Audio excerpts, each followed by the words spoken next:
अब जैसे पहले हम अभ्यास कर रहे हैं तो अंत समय में हम ही बोलेंगे, हम ही मालिक याद कर सकते हैं और नहीं कर सकता। अब जैसे सारा दिन इस माया के लिए ये फल बेचने वाले बस स्टैंडों के आसपास क्या करते हैं, ले ले 10 के 20, 10 के 20, 10 के 20, केले बहुत बढ़िया हैं, ले ले 10 के 20, 11 के 20, यानी इस तरह की वो दिन में सारा दिन ये रटना लाते एक पेट के लिए।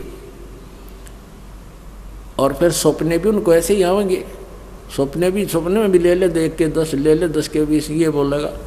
और अंत में मैं कौन सा फिर वो राम बोल सके है। हमारा एक अंकल था दूसरे दादा का, वो था सीधा सा बिल्कुल, उसको ये नहीं था कोई, अब किसी के घर चला जाता था वहीं खाना खा के लेट जाया करता था। पहले ऐसा सुख, वैसे भी प्रेम बहुत ज़्यादा था। तो वो क्या करा करता, बाजरे का रखवाला रहता था, बाजरे का रुखाड़ करते थे। पहले चिड़िया लगा करती, अब तो चिड़िया तो नष्ट होली लगभग, तो उसमें चिड़िया बहुत होती थी और वो बाजरे को हानि पहुंचाया करती थी। उसके लिए फिर खेतों में एक मचान बना दिया जाता था, जोंडा डाला करते, डामचा।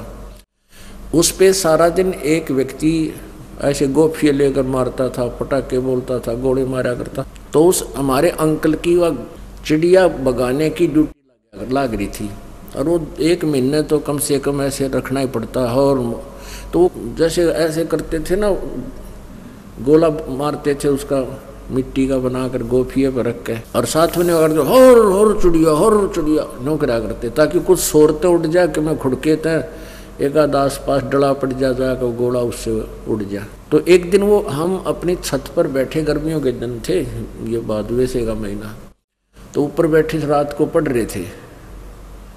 पहले लालटेन हुआ करती, ये भी ना थे, और हमने पता नहीं लगा वो किस टाइम आके वह 2-3 4 डली हुई थी छत पर, उस सो गया आके। हम पढ़ रहे थे, रात के 12 बजे से उसने एकदम आवाज़ लगाई, हर चिड़िया।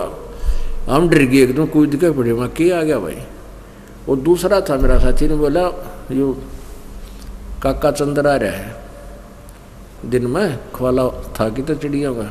मैंने उठाया, फिर मैं चाचा क्या हो गया, नो उठा जैसे नो देख के। बोला मैं किस हूँ, अब तो माँ तुम्हारे घर पर सोया ऊपर। ओहो, मन तन्ने सोची मैं खेत में खड़ा हूँ जोंडा के ऊपर डामचे पे और चिड़िया भगाऊँ हूँ। मन तो सपना आ रहा था भाई। तो पुण्यात्मा जो सारा दिन हर चिड़िया करेगा तो सपने में और चिड़िया, तो वो मरते समय भी उनका ये याद आएंगे, स्वप्न में भी यही वो रट हो जाएगी। और हम भगवान की भक्ति, सिमरन, मालिक की वाणी ये याद करते हैं तो हमें सपने भी इन क्या आया करेंगे। और अंत समय में आप ही बोल सकते हो, उस मालिक के नाम को सिमरन कर सकते हो, क्योंकि आपका ये अभ्यास कराया जा रहा है, ये प्रैक्टिस कराई जा रही है। और अंत समय में भगवान भक्ति हम करते हुए शरीर छोड़ गए तो हम जिसकी भक्ति कर रहे हैं उसी के पास चले जाएंगे।